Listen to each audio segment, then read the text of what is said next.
Hello, I'm Desiree Mullen, and I'm going to tell you about the importance of limb preservation programs. I also want to cover the important management considerations that must be made in order to implement a successful limb preservation program.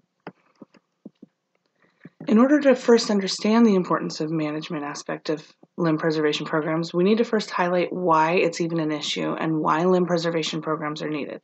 Additionally, we need to understand the clinical pathway, or as I refer to it, the cycle of care of a successful limb preservation program. Now to start, diabetes is a growing concern in public health. 44.3% of adults over the age of 45 have been diagnosed with diabetes, according to the CDC. These people are 20% more likely of developing a non-healing foot ulcer, and 43% of diabetic foot ulcers result in an amputation.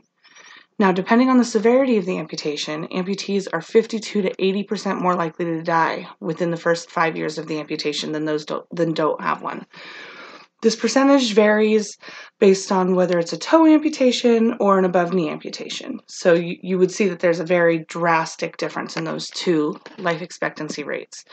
Now let's focus on the cycle of care so we can fully understand the management needs of a limb preservation program. There are 4 main steps within the cycle of care. There's screening and referrals, there's wound care, there's diabetic education, and the continuous monitoring once a wound is healed. In order for the cycle of care to be successful, collaboration is imperative. There are 6 participating disciplines that play a role in the cycle of care. First, there's emergency departments, urgent cares, and primary care physicians. They're all responsible for referring the patient to the appropriate step in the cycle based on the clinical presentation of the patient. Wound care specialists in podiatry are responsible for healing the wound. There's a variety of treatment modalities that have been proven successful in healing diabetic foot ulcers. There's skin grafts, other advanced dressing technologies, hyperbaric oxygen, and debridements of the non-viable tissues. Nutritionists and the diabetic educators are the teachers of the limb preservation program.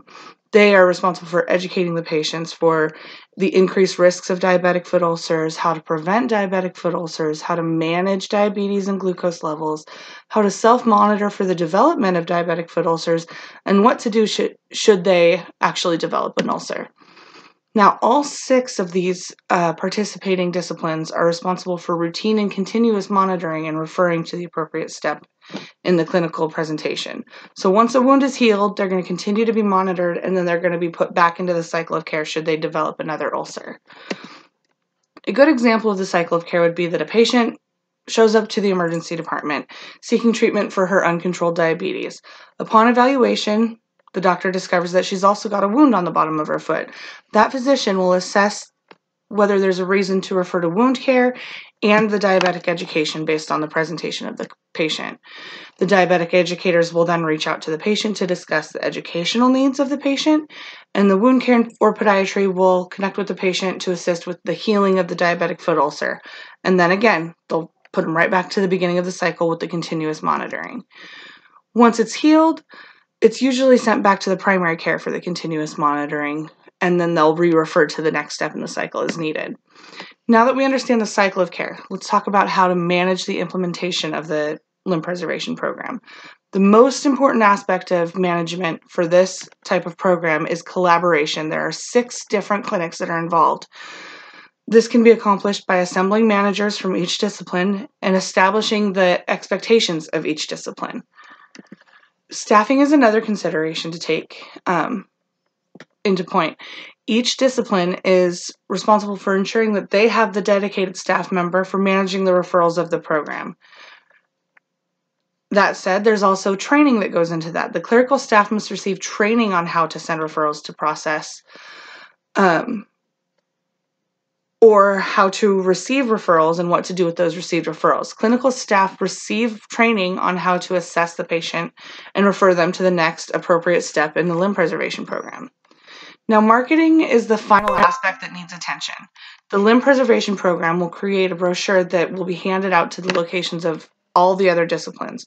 Additionally, the management team should reach out to the referral sources in the community to ensure that everyone's aware that there's even a limb preservation program. So even though we're working with one podiatrist in the program, we want all the podiatrists in the community to know that we exist as a limb preservation program. Now, to wrap this up, I want to highlight again the importance of limb preservation and salvaging people's limbs. It really is a lifesaver. Implementation of the limb preservation program will greatly reduce the lower limb amputation rates due to non-healing diabetic foot ulcers, which undoubtedly will impact the life expectancy rates. In order for limb preservation programs to be successful, management must make great focus on collaboration. That is the number one key, collaboration. I'd like to thank you for your time today, and I enjoyed teaching you about limb preservation programs. Thank you so much.